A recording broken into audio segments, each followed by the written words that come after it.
Pag-ibig Housing Loan Payment Verification Online.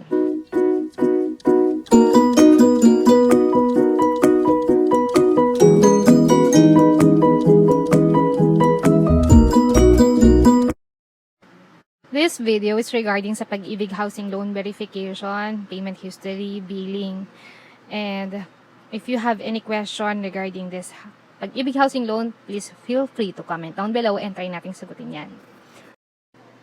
So let's start. Type pag-ibigfundservices.com on any search engine platform like Microsoft Edge, Google, or Yahoo. So you will be redirected on this page. Zoom in lang natin para mas lalo nyo makita. First to check is the pag-ibigfundservices.com, and under that, meron tayong online services. Sa online services, we have 3 categories: membership, housing, and other services. Sa housing, nandito yung ating housing loan payment verification and other housing loan concerns. Sa other services naman, we have online payment facilities, MP2 enrollment system, electronic submission of remittances schedule. So let's go back on our topic, which is the housing loan payment verification.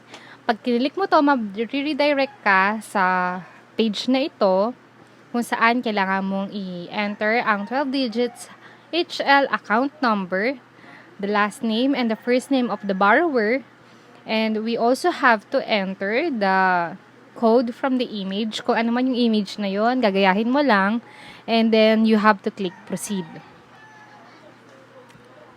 After clicking the proceed, you will be redirected on this page kung saan makikita mo yung welcome, the last name and the first name ng tao naka-registered or the borrower.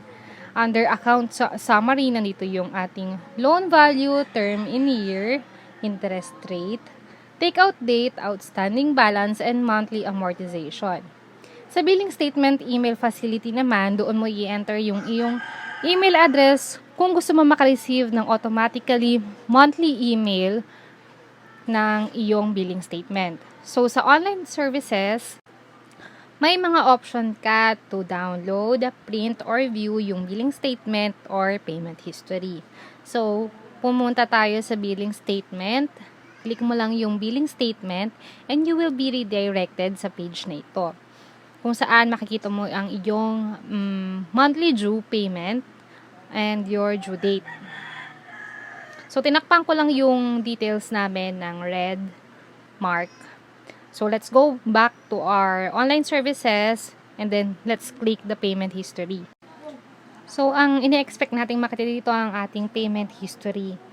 So, andito yung ating HL account number, the name ng naka-register or ng borrower, and then yung details ng ating payment. So, ano nga ba yung ating HL account number? It means yung housing loan account number. Paano ba natin malalaman? So, yung sa amin, na-receive lang namin yung aming take-out letter from developer and doon ko nakita yung aming HL account number. So, ganito yung itsura ng aming take-out letter para makita nyo. Ayan. So, zoom natin para makita nyo yung content. Mahalaga ang letter na to kasi nandito yung mga details na kailangan mo tuwing magbabayad ka. First is the housing account number. Second is the monthly amortization. Third is the borrower's name.